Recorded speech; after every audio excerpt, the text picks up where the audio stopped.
Story का नाम है रोमांस, लव एंड अट्रैक्शन। हमने पिछले एपिसोड में देखा था दरवाजे पर डू नॉट डिस्टर्ब का बोर्ड है, लेकिन अंदर जो हो रहा है वो किसी को डिस्टर्ब कर ही देना चाहिए था। रॉबिन टीना के करीब जाता है और बोलता है, मुझे पता है तुम भाई को प्राइवेट सर्विस भी देती हो, तुम उनसे जितना लेती हो मैं ज्यादा दे दूंगा।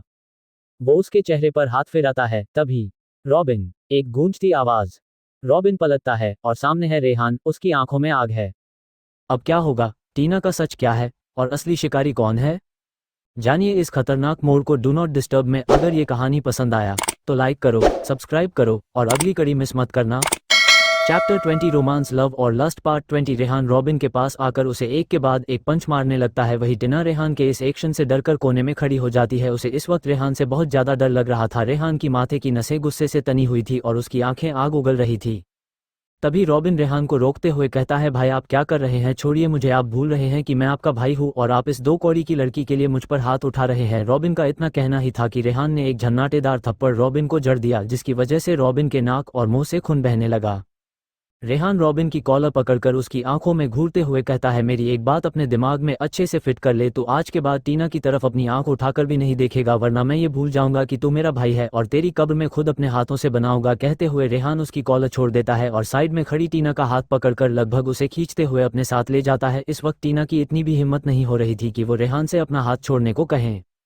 रेहान अपनी कार के पास पहुंचकर कार का डोर ओपन करता है। टीना बिना कुछ बोले कार के अंदर बैठ जाती है। उसके बैठने के बाद रेहान खुद ड्राइविंग सीट पर जाकर बैठ जाता है। कार में खामोशी फैली हुई थी। रेहान सामने देखते हुए कार ड्राइव कर रहा था, वही टीना की नम आंखें बीच बीच में रेहान को देख रही थी। कुछ देर बाद टीना रेहान को कार रोकने को कहती है। टीना ने अपने घर के कुछ दूर पहले ही रुकवा दी थी, क्योंकि उसे इस बात का डर था कि कोई उसे रेहान की कार से निकलते हुए ना देख ले। रेहान कुछ देर तक इंतजार करता है, लेकिन जब वो देखता है कि टीना अभी भी अपनी जगह पर ही बैठी हुई है, तो वो टीना की तरफ देखते हुए कहता है, क्या तुम चाहती हो कि मैं उस तरफ आकर तुम्हारे लिए डोर ओपन करूं, तब तुम बाहर निकलोगी? टीना हिचकिचाते हुए कहती है, नो सर। फिर रेहान अपनी एक आईब्रो उठाकर उसकी तरफ देखता है, जैसे कि उससे पूछ रहा हो कि तुम अपने घर क्यों नहीं जा रही हो। टीना अपनी नजरें झुकाए हुए ही कहती है, वो मैं इन कपड़ों मैं बाहर नहीं जा सकती। मैं एक छोटे से मोहल्ले में रहती हूँ है और यहाँ मॉडर्न कपड़े पहनाने वाली लड़कियों को सिर्फ लोगों की घटिया बातें ही सुनने को मिलती है। आप अचानक से मेरा हाथ पकड़ कर ले आए और मैं अपने कपड़े चेंज नहीं कर पाई। कहते हुए टीना खामोश हो जाती है। रेहान, तो तुम पीछे की सीट पर जाकर चेंज कर लो, बाहर से कोई भी तुम्हें नहीं देख सकता और मुझसे छुपाने के लिए तो तुम्हारे पास कुछ बचा नहीं है। कहकर रेहान उसकी तरफ देखने लगता है। टीना कार का डोर ओपन करके पीछे वाली सीट पर बैठ जाती है। वो अपने हैंडबैग से अपने कपड़े निकाल रही थी, वही रेहान अपनी सिगरेट जला लेता है और उसके कश चलेते हुए सामने लगे मिरर में पीछे बैठी टीना को देखने लगता है। उसकी निगाहें लगातार मिरर पर टिकी हुई थी। वही अपने कपड़े निकालने के बाद जब टीना एक नज़र रेहान की तरफ देखती है, तो उसे महसूस होता है कि रेहान उसे ही देख रहा है, जिसकी वजह से टीना अनकंफर्टेबल हो जाती है और अपनी नजरें झुकाकर बैठ जाती है। जिसे देखकर रेहान कार का डोर ओपन करके बाहर खड़ा हो जाता है और कार से टेक लगाकर आसमान को देखते हुए सिगरेट पीने लगता है। रात होने की वजह से इस वक्त ज्यादा लोग आसपास दिखाई नहीं दे रहे थे। उसके बाहर जाते ही टीना एक गहरी सांस लेती है और जल्दी से अपने कपड़े बदलने लगती है। टीना जैसे ही अपने कपड़े बदल कर वहां से जाने लगती है, बाहर खड़ा रेहान आगे बढ़कर उसका हाथ पकड़ लेता है और उसे अपने पास खींचकर कार से लगा देता है, जिसकी वजह से एक बार फिर टीना के दिल की धड़कन तेज हो जाती है। वह अपनी सांसों को थामते हुए कहती है, सर प्लीज मुझे जाने दीजिए, अगर यहाँ किसी जानने वाले ने मुझे देख लिया तो सर मेरा यहाँ रहना मुश्किल हो जाएगा। कहते हुए उसकी आंखों से एक आंसू की बूंद उसके गालों पर लुढ़क जाती है, जिस पर रेहान अपने होठों को रख देता है। फिर उससे अलग होकर उसके बाल पकड़ता है और उसकी आंखों में घूरते हुए कहता है, तुम पर और तुम्हारे आंसुओं पर सिर्फ और सिर्फ मेरा हक है, इसलिए मेरे पीठ पीछे किसी और के नजदीक जाने की कोशिश भी मत करना, वरना तुम्हारे साथ साथ तुम्हारे परिवार को भी उसका अंजाम भुगतना होगा। टीना को रेहान की बातें किसी धमकी की तरह लग रही थी। कुछ पल रुकने के बाद टीना अपने अंदर की सारी हिम्मत जुटाकर उसकी आंखों में देखते हुए कहती है, सर आप तो हिना मीम से प्यार करते हैं ना, तो फिर आप मेरे साथ यह सब क्यों कर रहे हैं? टीना के ये लफ्जों सुनकर रेहान की पकड़ टीना के बालों से ढीली हो जाती है और वो बिना टीना के सवाल का जवाब दिए पीछे पलट कर खड़ा हो जाता है। उसे ऐसा करते देख टीना अपने आंसुओं को पूंछती है और अपने घर की तरफ चली जाती है। उसके जाते ही रेहान पलट कर उसकी ओर देखने लगता है। टीना ने ऑरेंज कलर का अनारकली सूट पहना था और उस पर चुन्नी डाली हुई थी। तेज चलती हवाएं बार बार उसकी चुन्नी को इधर उधर उड़ा रही थी। जब तक टीना रेहान की आंखों से ओझल नहीं हो जाती है, तब तक रेहान वहीं खड़ा उसे देखता रहता है और उसके जाने के बाद कार में बैठकर वहां से चला जाता है। सक्सेना विला में स्वाति अपने कमरे में बैठी ये सोच रही थी कि वो कैसे सिमरन को कल कॉलेज जाने के लिए कन्विंस करेगी। कुछ देर सोचने के बाद वह अपनी जगह से उठती है और सिमरन के कमरे की तरफ अपने कदम बढ़ा देती है। वही सक्सेना विला के पीछे आर्यन अपनी बाइक से टेक लगाकर खड़ा था। उसने आशी से झूठ बोला था कि वह अपने दोस्त की बर्थडे पार्टी में जा रहा है। सच तो ये था कि वह सिमरन से मिलने उससे बात करने के लिए उसके घर आया था, क्योंकि उस दिन के बाद उसका दिल बहुत बेचैन हो गया था। वह सिमरन से मिलकर अपनी सारी उलझन उससे कहना चाहता था। वो अंदर जाना तो चाहता था, लेकिन उसे इस बात का डर था कि विला के अंदर खड़े सिक्योरिटी गार्ड उसे पकड़ ना ले। तभी वह मन में कहता है, बस बहुत इंतजार कर लिया आर्यन तूने, अगर तू ऐसे ही खड़ा रहा तो सारी रात ऐसे ही गुजर जाएगी और तू सिमरन से नहीं मिल पाएगा। खुद को कॉन्फिडेंट करने के बाद आर्यन अपने कदम विला की तरफ बढ़ा देता है और दीवार कूदकर अंदर आ जाता है। वही सिमरन का बॉडीगार्ड तेजा, जो उसके रूम की बालकनी की तरफ ही पहरा दे रहा था, जब उसे यह आहट सुनाई देती है तो वह अपने कदम सामने की तरफ बने गार्डन की ओर अपनी कदम बढ़ाने लगता है। क्या आर्यन सिमरन से मिलने में कामयाब हो पाएगा और क्या करने वाली है आशी, आज रात को जानेंगे अगले एपिसोड में। चैप्टर 21 रोमांस लव और लस्ट पार्ट 21। मेरी बुक के कुछ रीडर्स की रिक्वेस्ट पर आज मैंने 2 एपिसोड अपलोड किए हैं। आप सब कमेंट करके मुझे जरूर बताएं कि आपको आज का एपिसोड कैसा लगा। आर्यन जैसे ही दीवार कूदकर विला के अंदर आता है, वहीं पास में खड़े तेजा को धमकी आवाज सुनाई देती है, जिससे वह समझ जाता है कि कुछ तो गड़बड़ है और वो अपना शक मिटाने के लिए उस तरफ अपने कदम बढ़ा देता है जिस तरफ से उसे आवाज सुनाई दी थी।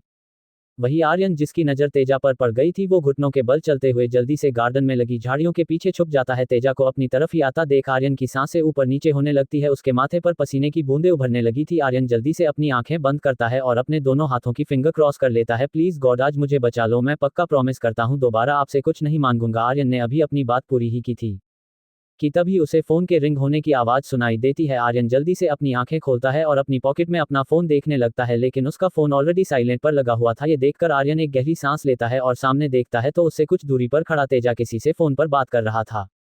तेजा, ओके मैडम, मैं आपसे मिलने अभी आ रहा हूँ, कहकर तेजा अपना फोन अपनी पॉकेट में रखता है और वहां से चला जाता है। उसको जाता हुआ देखकर आर्यन एक गहरी सांस लेकर खुद को शांत करता है और चारों तरफ अपनी नजरें घुमाते हुए सिमरन की बालकनी की तरफ आ जाता है। वो सिमरन की बालकनी के नीचे खड़ा ये सोच रहा था कि आखिर वह ऊपर जाए तो कैसे जाए कि तभी उसकी नजर उस पेड़ पर पड़ती है जिसकी डाल की छाप सिमरन की बालकनी पर पड़ रही थी। वही अपने रूम के अंदर सिमरन इस वक्त शावर ले रही थी। वह इस बात से बिल्कुल अनजान थी कि नीचे खड़ा आर्यन जाने कब से उसके कमरे में आने की तरकीबें खोज रहा है। सिमरन शावर बंद करके टॉवल को अपने शरीर पर लपेटती है और अपने रूम में आकर बेड पर रखे अपने कपड़ों को पहन लेती है। वही आर्यन, जो अभी अभी सिमरन की बालकनी में पहुंचा था, वो देखता है कि कमरे में हल्की रोशनी है जिसकी वजह से कुछ भी साफ नजर नहीं आ रहा था। वो अपने कदम रूम के अंदर बढ़ा देता है। वो जब अपने सामने सिमरन को कपड़े बदलते हुए देखता है तो उसके मुंह से अपने आप ही निकल जाता है, ओह नो। जब सिमरन को यह आवाज सुनाई देती है तो वो घबराकर झटके से पीछे पलटती है। ज्यादा रोशनी ना होने की वजह से वो आर्यन का चेहरा देख नहीं पा रही थी। किसी शख्स को अपने कमरे में देखकर सिमरन चीखने ही वाली थी कि तभी आर्यन जल्दी से आकर उसके मुंह पर हाथ रख देता है, लेकिन वह अपने कदमों को संभाल नहीं पाता और सिमरन को लेकर ही बेड पर गिर जाता है। आर्यन इस सिचुएशन से इतना ज्यादा घबरा गया था कि वह सिमरन के ऊपर गिरे हुए ही उससे कहता है, I am sorry, I am so sorry, I am very sorry, I mean sorry. वहीं आर्यन के नीचे दबी सिमरन आंखें फाड़े उसे देख रही थी। आई एम वेरी सॉरी, मुझे नहीं पता था कि तुम इस वक्त कपड़े बदल रही होगी। अगर मुझे पता होता तो मैं कसम खाकर कह रहा हूँ मैं सच में या नहीं आता तो मुझे प्लीज गलत मत समझना। वो क्या है ना, तुम इतने दिनों से कॉलेज नहीं आ रही थी और तुम्हारा फोन भी स्विच ऑफ था। तुम्हें पता है मैंने तुम्हें कितने कॉल किए, कितने मैसेजेस किए, लेकिन तुमने एक बार भी रिप्लाई तक नहीं किया। आर्यन बिना कुछ सोचे समझे बस बोले जा रहा था। वही सिमरन अपनी बड़ी बड़ी आंखें करके ओ कर रही थी, जैसे वह आर्यन से कह रही हो कि अपना हाथ मेरे मुंह पर से हटाओ। मुझे पता है सिमरन तुम क्या कहना चाहती हो, लेकिन मेरे विश्वास करो, मुझे सच में नहीं पता था कि तुम इस वक्त कपड़े बदल रही होगी। लेकिन इसमें मेरी गलती नहीं है, इसमें सिर्फ तुम्हारी गलती है। रात में भी भला कोई नहाता है? तुम्हें पता है हिना दी मुझे हमेशा डांटती थी कि रात में नहीं नहाना चाहिए, रात में नहाने से तबीयत खराब हो जाती है। और तुम ना सच में एक नंबर की बेवकूफ़ हो, तुम्हें रात में नहाने की क्या जरूरत थी? अगर तुम्हारी तबीयत खराब हो गई तो तुम फिर से छुट्टी कर लोगी, कॉलेज नहीं आओगी। और मेरा क्या होगा? मैं अपनी बेस्ट फ्रेंड के बिना कैसे रहूंगा? How careless you are. Simran, ओए। आर्यन, ओके ओके, मैं अपना हाथ हटा रहा हूं, लेकिन तुम प्लीज चिल्लाना मत। आर्यन अपनी बात कहने में इतना मगन हो गया था कि उसे इसका भी होश नहीं था कि वह सिमरन के ऊपर गिरे हुए उससे अपनी बातें कह रहा है। जब आर्यन सिमरन के मुंह पर से अपना हाथ उठाता है तो सिमरन जल्दी से कहती है, बेवकूफ मैं नहीं हूं, बेवकूफ तुम हो, यू कुकुर, हटो मेरे ऊपर से।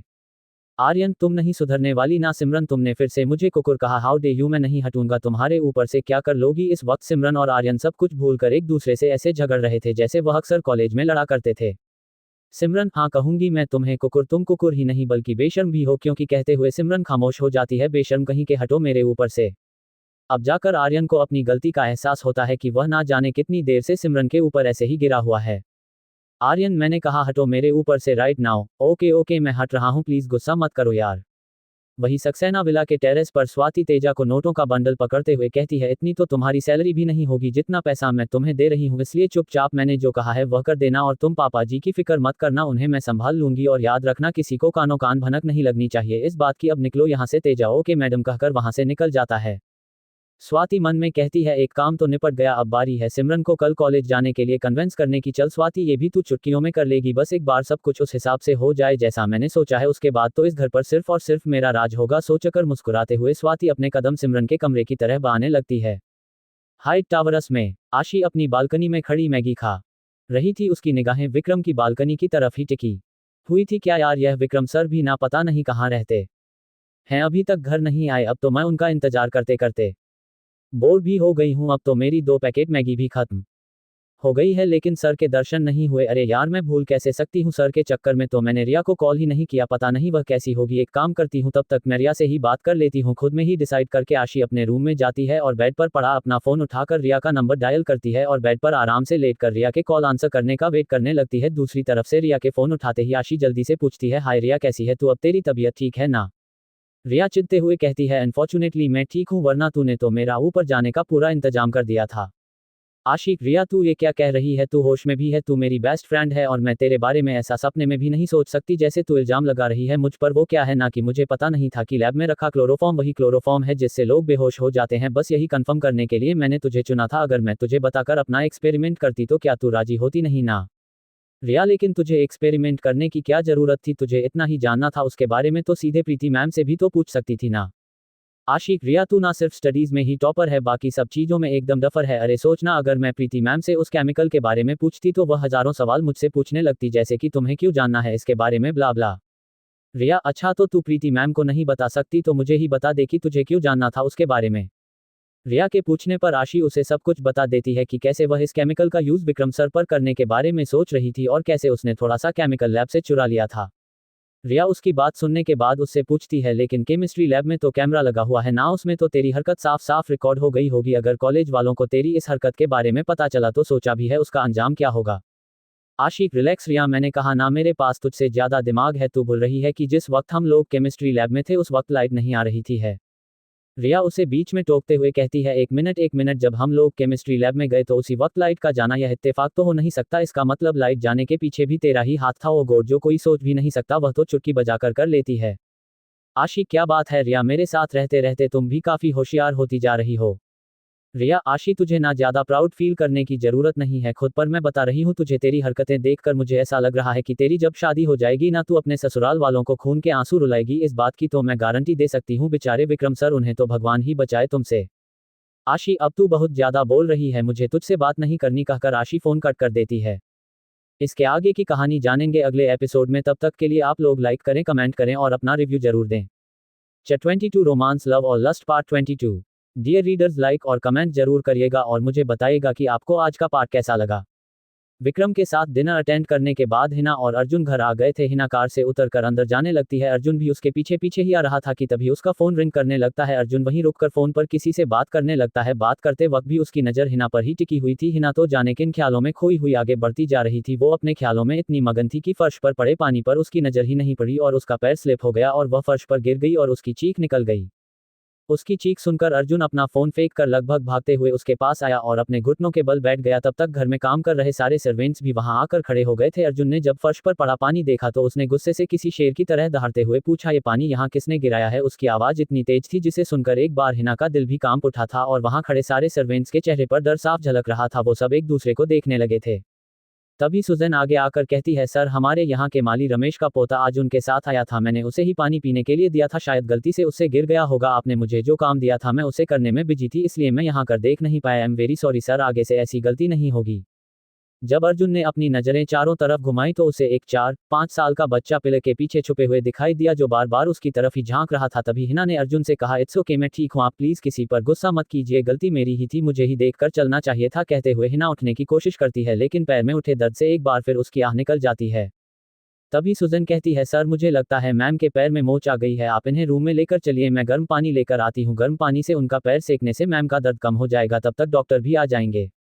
अर्जुन ने हाँ में सर हिलाया और हिना को अपनी गोद में उठाकर अपने कमरे की तरफ बढ़ गया। हिना अर्जुन की गोद मैं लेटी हुई उसके चेहरे को ही देख रही थी। अर्जुन को उसकी कितनी फिक्र है ये देखकर उसे काफी खुशी हो रही थी। अर्जुन बड़े आराम से हिना को बेड पर लेटा देता है। तब तक सुजैन गर्म पानी और एक टॉवल ले आती है। अर्जुन आगे बढ़कर उससे उसके हाथ से पानी और टॉवल ले लेता और उसे बाहर जाने का इशारा करता है। सुजैन सर झुकाकर बाहर चली जाती है और पर डोर पहुंचकर पलटकर अर्जुन और हिना को देखती है। फिर मुस्कुराकर वहां से जाते हुए अपने मन में कहती है, गॉड प्लीज इन दोनों को कभी अलग मत करना।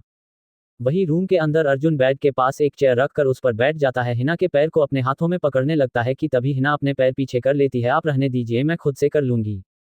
अर्जुन, मैंने ना ही तुमसे पूछा है और ना ही तुम्हारी इजाजत मांगी है, इसलिए चुपचाप लेटी रहो और मुझे मेरा काम करने दो। हिना, आपका काम मेरे पैरों को आराम देना आपका काम कब से हो गया? आखिर मैं आपकी हूँ कौन, किस लिए आप ये करना चाहते हैं? मैं जानना चाहती हूँ कि हमारा ये रिश्ता क्या कहलाता है। हिना के इस सवाल पर अर्जुन एक बार अपनी नजरें उठाकर उसकी तरफ देखता है, लेकिन फिर अगले ही पल बिना कुछ बोले उसका पैर अपने हाथों में लेता है, टॉवल से सेकने लगता है। हिना उसकी ओर देखते हुए अपने मन में सोचने लगती है। कोई सच्चे ख्वाब दिखाकर आंखों में समा जाता है। ये रिश्ता क्या कहलाता है, ये रिश्ता क्या कहलाता है। तस्वीर बनाती रहती हूँ मैं टूटी हुई आवाजों पर, एक चेहरा ढूंढती रहती हूँ दीवारों पर, कभी दरवाजों पर। मैं अपने पास नहीं रहती और दूर से कोई बुलाता है। ये रिश्ता क्या कहलाता है, ये रिश्ता क्या कहलाता है। कुछ देर हिना के पैरों की सिकाई करने के बाद अर्जुन कहता है, अब तुम आराम से लेट कर रेस्ट करो। मुझे कुछ देर पहले मेरे सेक्रेटरी का कॉल आया था, उसने बताया कि मेरे कुछ क्लाइंट अब्रोड से आए हैं, मैं उनसे मिलकर कुछ देर में वापस आ जाऊंगा, इसलिए तुम सो जाना, मेरा वेट मत करना। कहकर अर्जुन वहां से चला जाता है। उसे जाता देख न जाने क्यों हिना मायूस हो जाती है। सक्सेना विला में आर्यन जल्दी से सिमरन के ऊपर से हटकर दूसरी तरफ मुंह करके खड़ा हो जाता है। वही सिमरन जल्दी जल्दी अपने कपड़े पहनने लगती है। दूसरी तरफ मुंह करके खड़ा आर्यन इस वक्त बहुत ऑकवर्ड फील कर रहा था। कुछ यही हाल इस वक्त सिमरन का भी था। तभी सिमरन का डोर जोर जोर से नॉक होने लगता है और बाहर से सिमरन को स्वाति की आवाज सुनाई देती है, सिमरन डोर ओपन करो। यह आवाज सुनते ही सिमरन और आर्यन दोनों की दिल की धड़कनें घबराहट से तेज हो जाती है। अब तक सिमरन ने अपने कपड़े पहन लिए थे। वो आर्यन के पास आते हुए उससे कहती है, आर्यन तुम जल्दी से यहाँ से जाओ, अगर भाभी ने तुम्हें यहाँ देख लिया तो ये हम दोनों के लिए ही अच्छा नहीं होगा। आर्यन, ओके मैं जा रहा हूँ, लेकिन तुम कल कॉलेज जरूर आना। कहते हुए आर्यन बालकनी की तरफ बढ़ता है, लेकिन अगले ही पल वापस आ जाता है। वहीं आर्यन को वापस आता देखकर सिमरन कहती है, तुम वापस क्यों आ गए और मैं क्या करता, नीचे तुम्हारा बॉडीगार्ड खड़ा है, कैसे जाऊं मैं बाहर? अगर उसने मुझे तुम्हारी बालकनी से उतरते हुए देख लिया तो वो मेरी सारी हड्डियां तोड़ देगा, और अभी तो मेरी शादी भी नहीं हुई है। हाथ पैर टूटने के बाद आखिर कौन लड़की मुझसे शादी करेगी? जवाब में सिमरन कुछ कहती कि उसे फिर से डोर पीटने की आवाज सुनाई देती है। आर्यन, सिमरन अब मैं क्या करूं, एक तरफ कुआं है तो दूसरी तरफ खाई, प्लीज यार मुझे बचा लो अपनी फैमिली से। मैं अभी मरना नहीं चाहता, मुझे तो अभी बहुत सारे बच्चे भी पैदा करने हैं। सिमरन, आर्यन मेरा मन कर रहा है कि मैं अपने हाथों से तुम्हारा गला दबा दूं, यहाँ मेरी सांसें अटकी हुई है और तुम मुझे अपने बच्चे पैदा करने की ख्वाहिशें बता रहे हो। यू बेवकूफ कुकुर, अपने अरमानों को याद करना बंद करो और जल्दी से बेड के नीचे जाकर छुप जाओ। आर्यन बेड की तरफ देखता है, फिर कहता है, वाओ सिमरन तुम्हारी बेडशीट तो काफी ब्यूटीफुल है और पूरा बेड अच्छे से कवर भी कर रही है। बेड के नीचे छुपने के बाद लॉन्ग बेडशीट होने की वजह से तो मैं किसी को दिखाई भी नहीं दूंगा। उसकी बातें सुनकर सिमरन अपना सर पीट लेती है। ओ गॉड, किस पागल से मैंने इश्क कर लिया है, ऐसी सिचुएशन में भी इसे चीजों को एनालिसिस करने की पड़ी है। सोचते हुए सिमरन आर्यन का हाथ पकड़ती और उसे लगभग धकलते हुए बेड के नीचे घुसा देती है। फिर वो जल्दी से जाकर डोर ओपन करती है। डोर ओपन होते ही स्वाति गुस्से में तनतनाते हुए अंदर आती है और रूम में चारों तरफ देखने लगती है। स्वाति को अपने कमरे में इधर उधर देखता देख सिमरन डर से कांपने लगती है।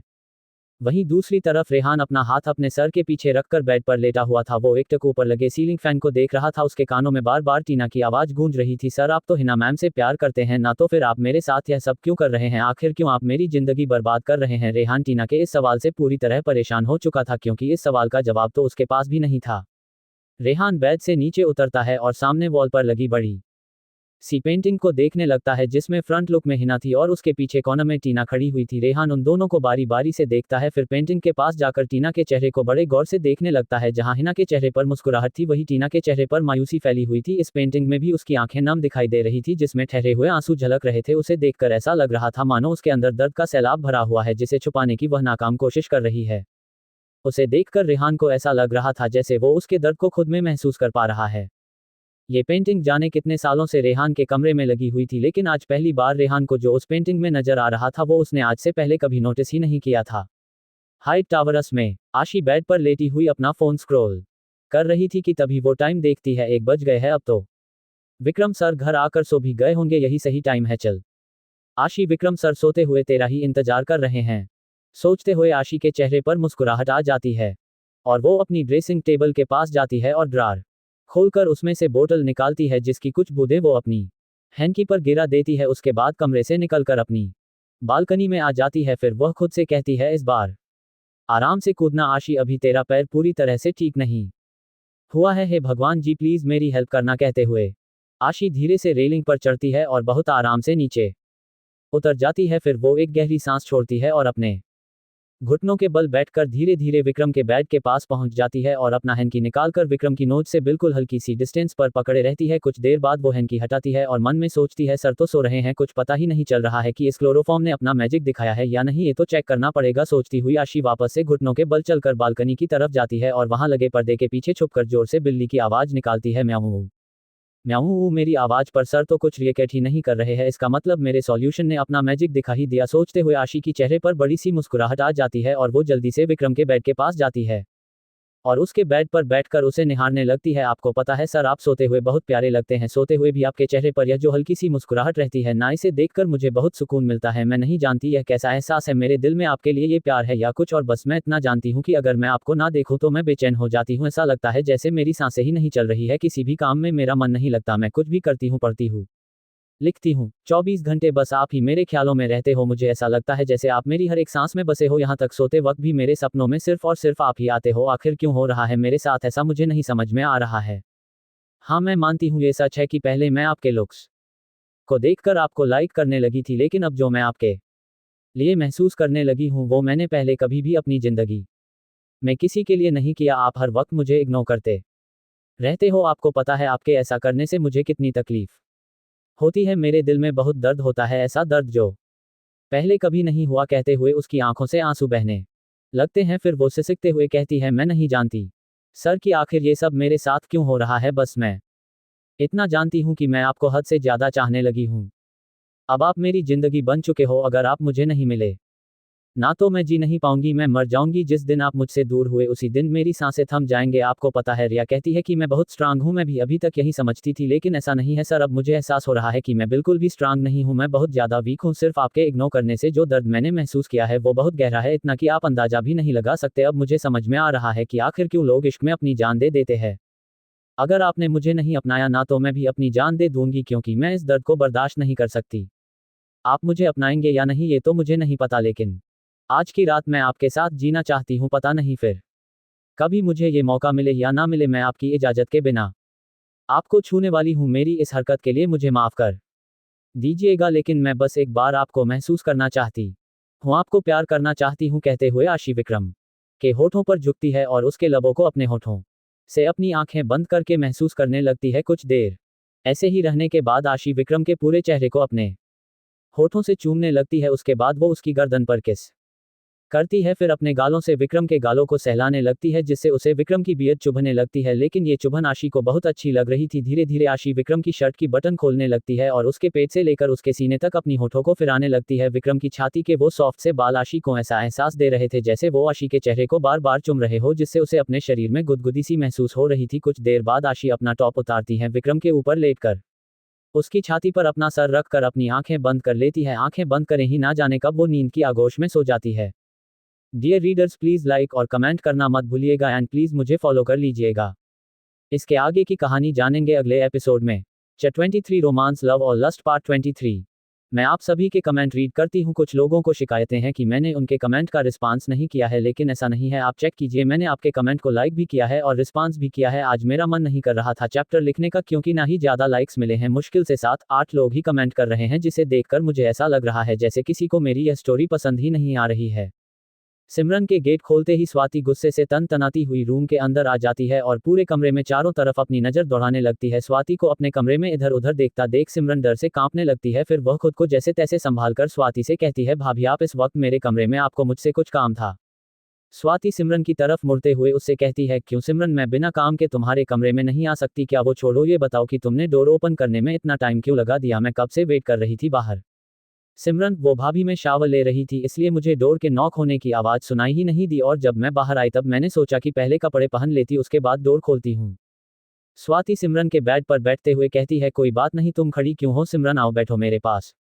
सिमरन के बेड पर बैठते ही स्वाति सिमरन का हाथ अपने हाथों में लेते हुए कहती है, सिमरन मुझे नहीं पता तुम मुझे अपना समझती हो या नहीं, आखिर हूं तो मैं तुम्हारी सौतेली भाभी, मेरा विश्वास करो सिमरन, मैं तुम्हें अपनी छोटी बहन मानती हूं, इसलिए मुझे तुम्हारी परवाह है। मुझे अच्छे से पता है कि तुम पापा जी के फैसले से खुश नहीं हो, इसलिए ना मैंने तुम्हारे लिए बहुत बड़े एस्ट्रोलॉजर से बात की थी, और तुम्हें तो पता है मैं ज्योतिष को कितना मानती हूँ। उन्होंने मुझसे कहा कि कल का दिन तुम्हारे लिए बहुत शुभ है, कल तुम्हें तुम्हारे सपनों का राजकुमार मिलने वाला है, इसलिए कल तुम्हें घर में कैद नहीं रहना है बल्कि घर से बाहर जाना है, हो सकता है शायद कोई तुम्हारे कॉलेज में हो जो तुमसे प्यार का इजहार करें। स्वाति की यह बात सुनकर सिमरन के चेहरे पर हल्की सी मुस्कुराहट आ जाती है, क्योंकि उसके ख्यालों में वो इंसान आर्यन ही था। स्वाति, सिमरन कल तुम्हें अपने कॉलेज जरूर जाना है, ओके, जाओगी ना तुम? सिमरन, जी भाभी, मेरे एग्जाम्स आने वाले हैं तो मैं सोच रही थी कल से वापस से कॉलेज जाना स्टार्ट कर दूं। स्वाति, गुड, अब मैं चलती हूँ, काफी रात हो गई है, तुम भी सो जाओ। स्वाति के रूम से बाहर जाते ही सिमरन जल्दी से डोर लॉक करती है और आर्यन बेड के नीचे से निकलकर बाहर आ जाता है। आर्यन कुछ कहने ही वाला था कि तभी सिमरन उसे खामोश कराते हुए कहती है, आर्यन मैं कल कॉलेज आ रही हूँ, तुम्हें जो भी बात करनी है मुझसे वहां पर कर लेना, लेकिन अभी इसी वक्त तुम्हें यहाँ से जाना होगा। अगर डैड को तुम्हारे यहाँ होने की भनक तक लग गई तो बहुत बुरा हो जाएगा। तुम रुको, मैं तेजा को किसी बहाने से वहां से हटाती हूँ। कहते हुए सिमरन बालकनी की तरफ चली जाती है और ऊपर से ही तेजा को आवाज लगाती है, सिमरन, तेजा, मुझे तुमसे कुछ काम है, तुम 1 मिनट के लिए ऊपर आ जाओगे? यस मैडम, मैं आ रहा हूँ। तेजा के वहां से हटते ही सिमरन जल्दी से आर्यन को इशारा करती है और आर्यन फुर्ती से जैसे आया था वैसे ही बाहर चला जाता है। अगली सुबह आशी नींद में ही करवट लेने की कोशिश करती है, तभी उसे कुछ महसूस होता है जिसकी वजह से आशी तुरंत अपनी आंखें खोल देती है और विक्रम को अपने इतना पास देखकर वो एक पल को हैरान हो जाती है, लेकिन अगले ही पल उसे कल रात की सारी यादें याद आ जाती है। वो बिना वक्त गवाए अपनी पॉकेट से अपना फोन निकालती है और विक्रम के साथ अपने इस खूबसूरत लम्हे को उसमें कैद कर लेती है। वही विक्रम अभी भी बेसुध पड़ा सो रहा था। आशी जल्दी से विक्रम से अलग होती है और अपना टॉप पहनकर विक्रम के गालों पर हल्की सी किस किस करके वापस बालकनी से कूदकर अपने कमरे में चली जाती है। वो घड़ी में टाइम देखती है तो अभी सुबह के 5 बजे बज रहे थे। अच्छा हुआ जो मेरी आंख थोड़ी जल्दी खुल गई, अगर मुझे उठने में और देर हो जाती तो या फिर विक्रम सर मुझे पकड़ लेते, वरना कोई पड़ोसी ही मुझे उनके कमरे से निकलते हुए देख लेता। थैंक यू सो मच भगवान जी, मुझे सही टाइम पर उठाने के लिए।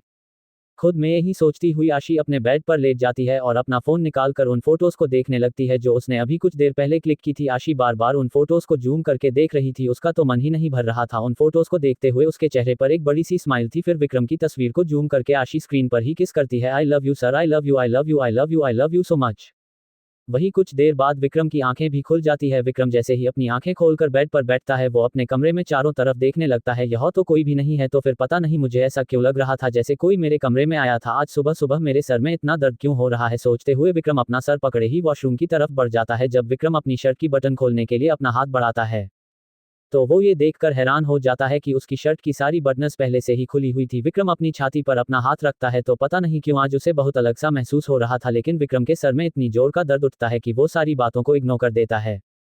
कॉलेज में आज सिमरन बहुत अच्छे से तैयार होकर कॉलेज आई थी। उसने रॉयल ब्लू कलर का अनारकली सूट पहना हुआ था और ऊपर से व्हाइट कोट पहना था। जितनी एक्साइटेड वो आज कॉलेज आने के लिए थी, अब वह उतनी ही ज्यादा मायूस नजर आ रही थी। आर्यन का इंतजार करते हुए उसे सुबह से दोपहर हो गई थी, लेकिन आज वो कॉलेज नहीं आया। आज उसे कई बार टीचर से डांट भी पड़ी थी क्योंकि वो उनके लेक्चर को ध्यान से नहीं सुन रही थी, बल्कि उसकी नजरें क्लासरूम के डोर पर ठहरी हुई थी। आर्यन के ना आने से सिमरन बहुत ज्यादा मायूस हो गई थी। तभी उसकी दोस्त निशा उसे हिलाते हुए कहती है, सिमरन मैडम किस सोच में गुम है आपकी, आपको बेल भी नहीं सुनाई दी? छुट्टी हो गई है, बैग पैक करो और चलो। नहीं, मैं कुछ भी तो नहीं सोच रही हूँ, मैं बस बैग ही पैक करने जा रही थी। निशा, वैसे सिमरन मैं देख रही हूँ तुझे आज तो तू कुछ ज्यादा ही अच्छे से तैयार होकर आई है।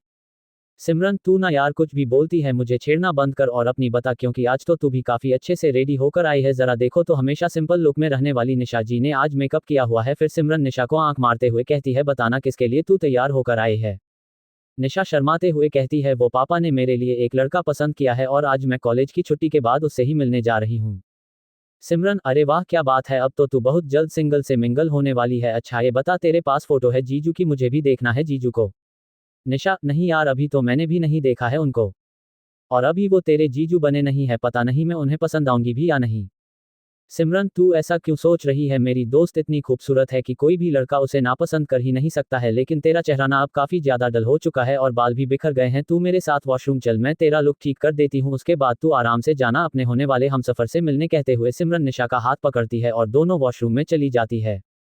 वही कॉलेज के बाहर कुछ दूरी पर राजीव के भेजे हुए कुछ गुंडे एक ब्लैक कलर की वैन में बैठे हुए थे। उसमें से एक गुंडा लगातार राजीव के साथ फोन पर बात कर रहा था। साहब, आपने जिस लड़की की तस्वीर भेजी है वो अभी तक हमें बाहर निकलती हुई दिखाई नहीं दी है। छुट्टी हुए तो काफी देर हो चुकी है, लगभग सारे बच्चे जा चुके हैं। अब तो कॉलेज के बाहर एकदम सन्नाटा फैला हुआ है। आपको पूरा यकीन है कि वह मैडम आज कॉलेज में आई हैं?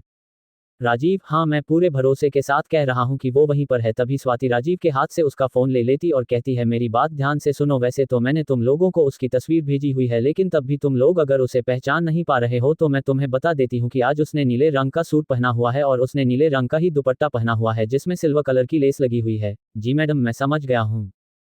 तभी वैन में बैठा एक गुंडा कहता है, रघु देख, वही है वो लड़की जिसको साहब ने हमें उठाने के लिए कहा है। तभी रघु कहता है, तू मुझे अपना फोन दे, मैं भी उस लड़की की तस्वीर देखूं, क्योंकि हमसे कोई भी गड़बड़ नहीं होनी चाहिए वरना वो मैडम हमें जान से मार देंगे। तभी वह दूसरा गुंडा रघु की तरफ अपना फोन उछलते हुए कहता है, ले देख ले अबे गधे, तू अपना फोन हाथ में नहीं पकड़ा सकता था, गिरा दिया ना नीचे। कहते हुए रघु फोन उठाकर देखता है तो फोन की स्क्रीन बुरी तरह से टूट चुकी थी।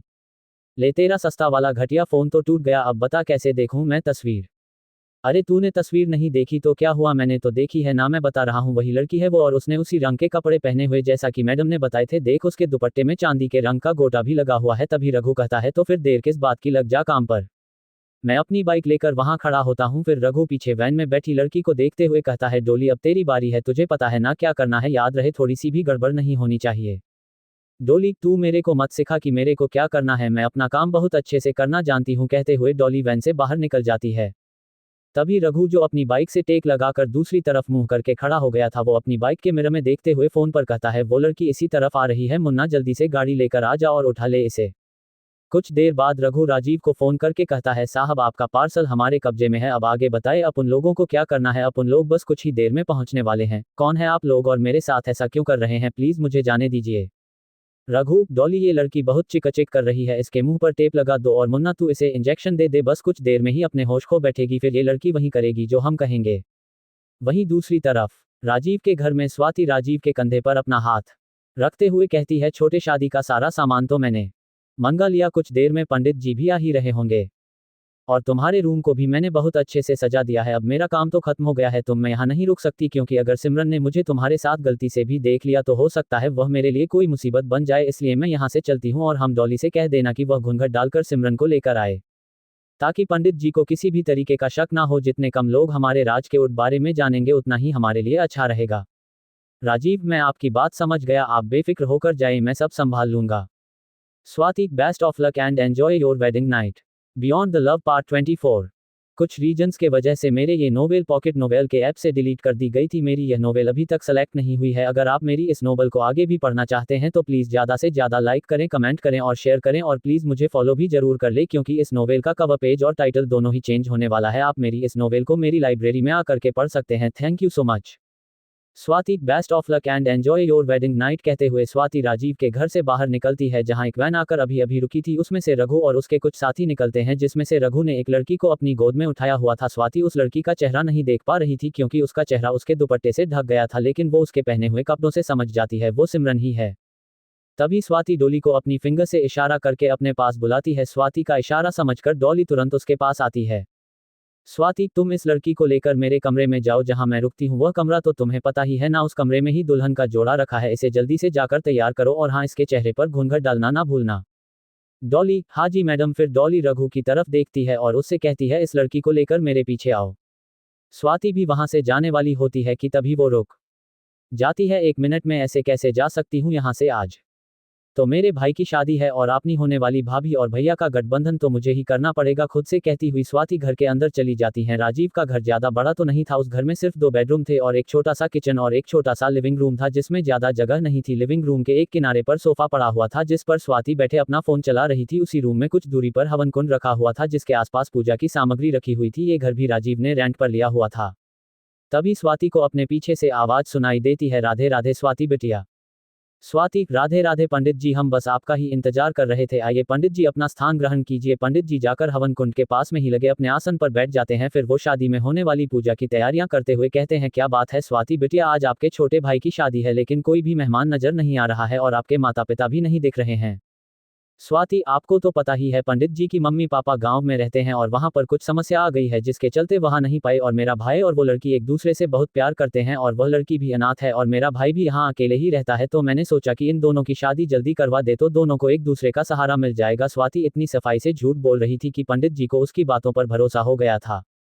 पंडित जी, स्वाति बिटिया, अब मुहूर्त का समय भी हो गया है तो आप अपने भाई और उनकी वधू को लेकर आइए।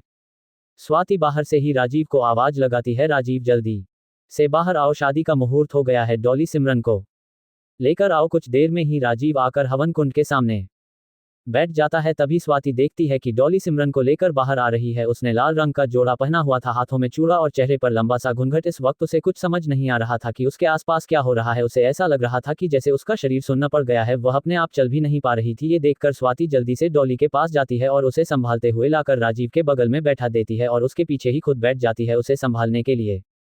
कुछ मंत्र पढ़ने के बाद पंडित जी कहते हैं, स्वाति बिटिया, आप वर और वधू का गठबंधन कीजिए। स्वाति थाल में रखा हुआ कपड़ा उठाती है और उसका एक सिरा राजीव के कंधे पर डाल देती है तो दूसरा सिरा सिमरन की चुनरी से बांध देती हैं। धीरे धीरे करके पंडित जी शादी की विधियों को पूर्ण करते हैं। तभी स्वाति राजीव से बहुत धीमी आवाज में कहती है, फेरे लेते वक्त सिमरन का हाथ पकड़ लेना और धीरे धीरे चलना, वो अपने होश में नहीं है, याद रहे गलती से भी उसे गिरने मत देना वरना ये शादी पूरी नहीं हो पाएगी। राजीव स्वाति के कहे मुताबिक ही बहुत संभाल कर 7 फेरे पूरे करता है।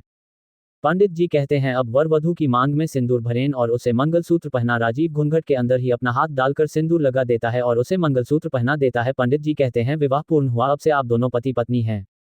स्वाति, डॉली सिमरन को लेकर तुम राजीव के कमरे में जाओ। फिर वह पंडित जी को नोटों की एक गड्डी पकड़ाते हुए कहती हैं, ये लीजिए पंडित जी आपकी दक्षिणा। पंडित जी खुश होते हुए पैसे अपने झोले में रख लेते हैं और स्वाति से कहते हैं, स्वाति बिटिया, अब इन दोनों के बच्चों के नामकरण के लिए भी मुझे ही बुलाना, किसी और पंडित को ना बुला लेना।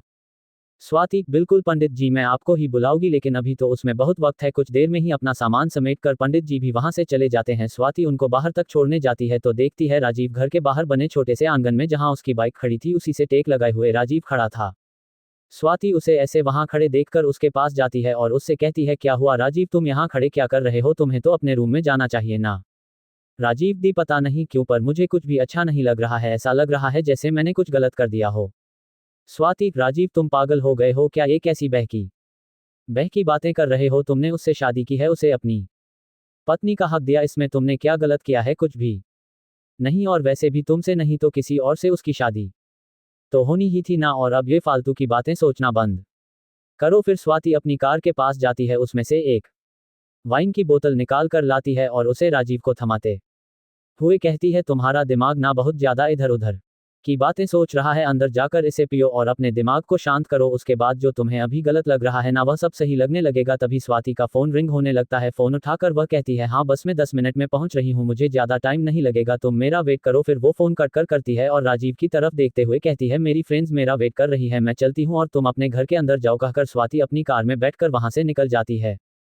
हाइट टावर्स में विक्रम जस्ट अभी अभी कॉलेज से लौटा था। उसने अपने कपड़े बदल कर टी शर्ट और हाफ लोवर पहन लिया था। वो अपने बेडरूम में लेटा आराम कर रहा था कि तभी उसे डोर बेल बजने की आवाज सुनाई देती है। विक्रम जाकर डोर ओपन करता है तो वह देखता है कि सामने आशी खड़ी है। उसे इस वक्त अपने रूम के बाहर खड़ा देखकर विक्रम हैरान हो जाता है। आशी ने इस वक्त ब्लू जीन्स पहनी थी और ऊपर ब्लैक कलर का स्लीवलेस टॉप पहना था। उसने अपने बालों को खुला छोड़ा हुआ था और हल्का सा मेकअप किया था। परफेक्ट फिगर में अपने इस लुक में वह बेहद खूबसूरत लग रही थी। विक्रम भी एक पल को अपनी सांसें थामे उसे देखने लगा था। वह अपनी नजरें आशी पर से हटाना तो चाहता था लेकिन हटा नहीं पा रहा था और उसकी आंखों में डूबता ही जा रहा था। उसके दिल की धड़कन भी तेज हो गई थी, जैसे वो अपनी रफ्तार से विक्रम को समझाना चाहती हो कि यही वह लड़की है जिसे देखकर विक्रम की दिल की धड़कन तेज हो जाती है। शायद ये इसलिए हो रहा था क्योंकि आशी ने विक्रम के लबों को छुआ था, लेकिन विक्रम वापस अपना से अपना सर झटकता है और आशी से अपनी नजरें फेर लेता है।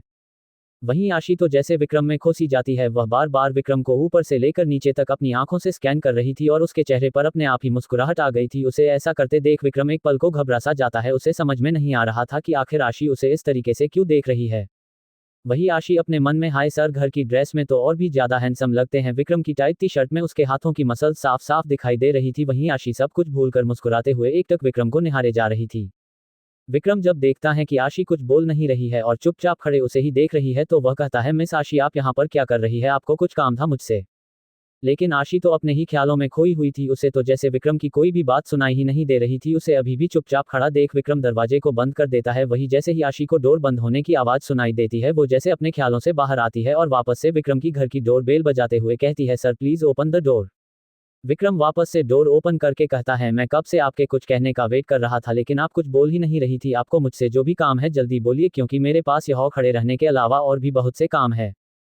विक्रम की इस बात पर आशी जल्दी से कहती है, सर एक्चुअली मुझे आपसे अपनी नोटबुक चेक करवानी थी। आपको तो पता ही है ना कि बोर्ड एग्जाम आने वाले हैं, इसलिए मुझे न्यूमेरिकल की प्रैक्टिस करनी है, तो प्लीज आप मेरी कॉपी अभी चेक कर देंगे। कहते हुए आशी अपनी नोटबुक आगे बढ़ाती है और रूम के अंदर आने के लिए अपने कदम बढ़ाने ही वाली होती है कि विक्रम आशी के हाथ से नोटबुक लेकर उसके मुंह पर ही दरवाजा बंद कर देता है।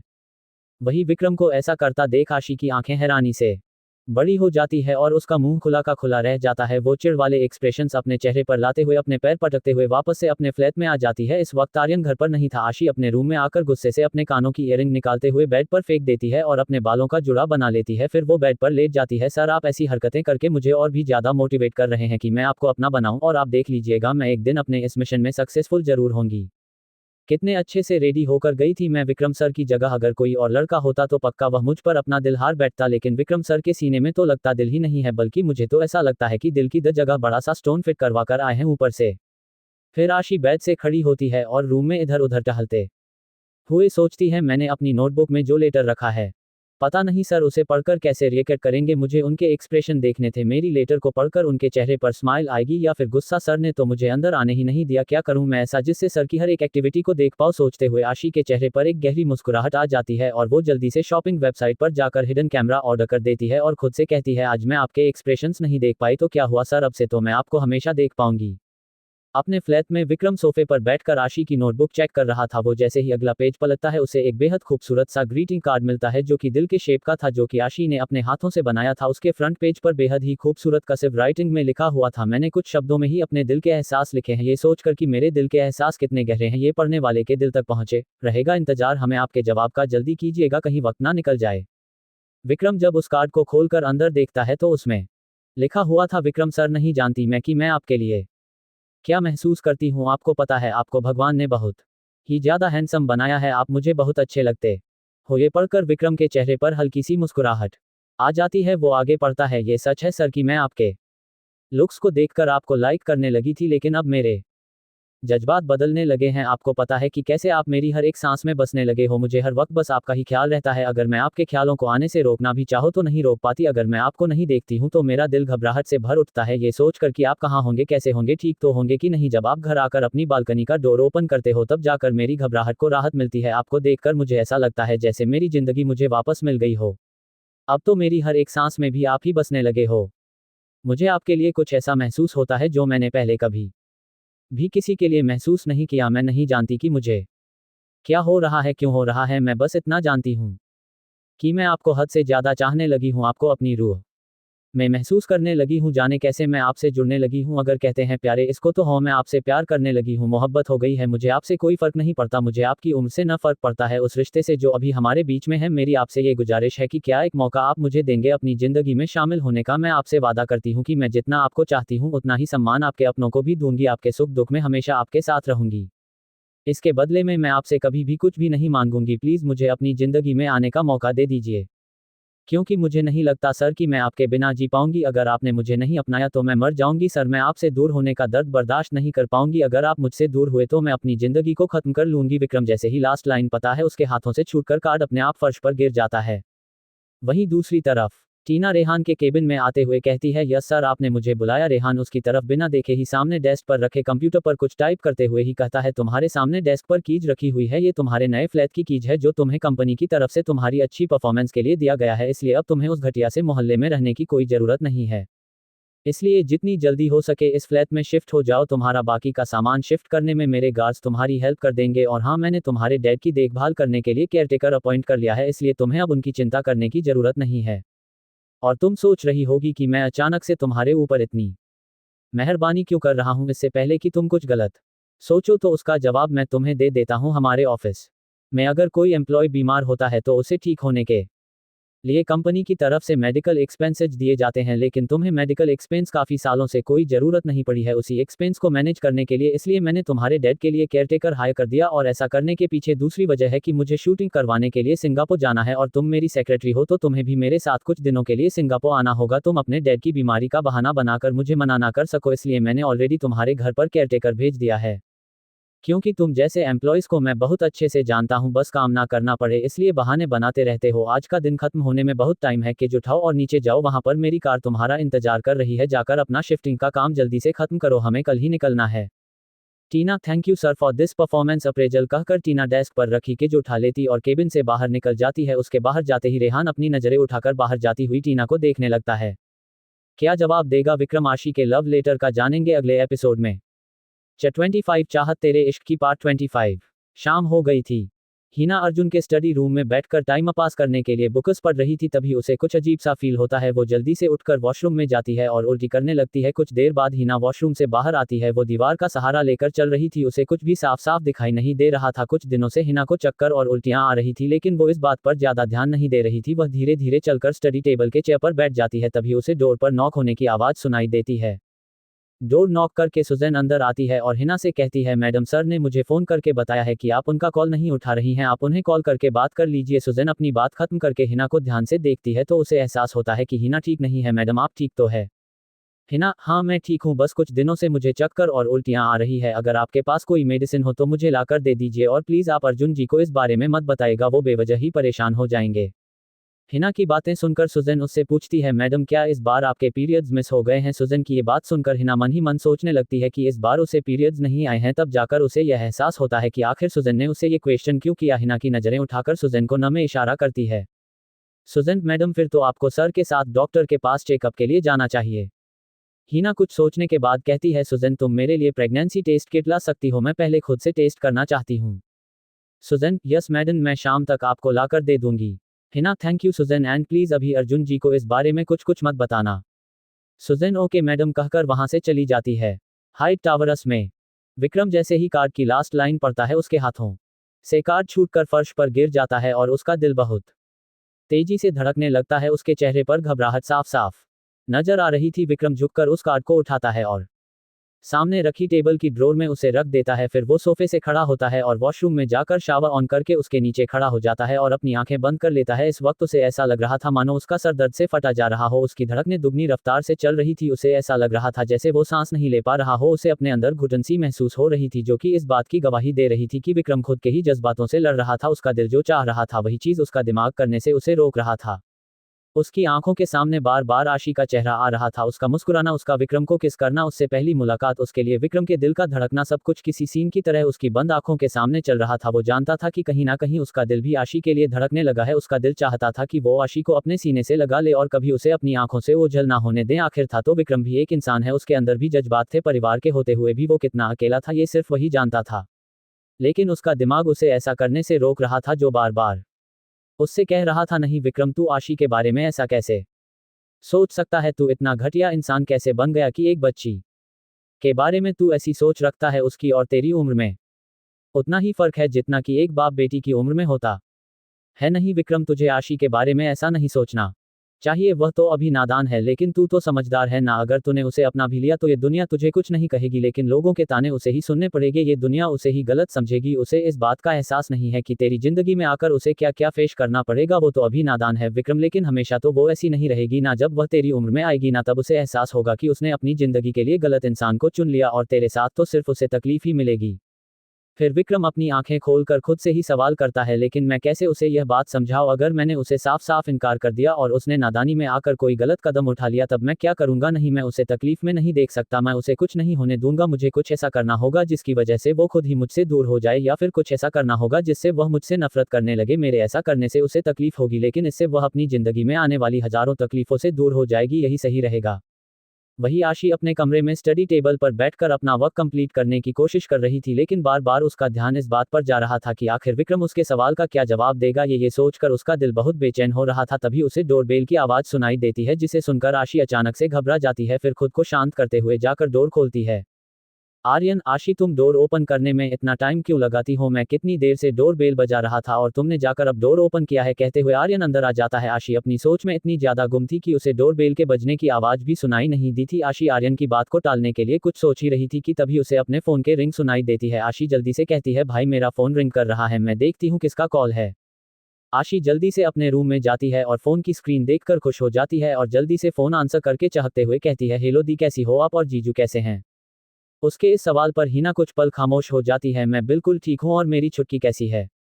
आशी चिढ़ते हुए कहती है, दी मैंने आपसे कितनी बार बोला है कि आप मुझे छुटकी बोलना बंद कीजिए। अब मैं बड़ी हो गई हूँ, इसलिए आप मुझे अब मेरे नाम से बुलाया करिए। हिना, तू चाहे जितनी बड़ी हो जाए लेकिन मेरे लिए तो मेरी छुटकी ही रहेगी ना। वैसे आर्यन कहाँ है, उससे भी बात कराओ ना। हिना के कहने पर आशी रूम से ही आवाज देती है, भाई दी का कॉल आया है, आपसे बात करना चाहती है, जल्दी आइए।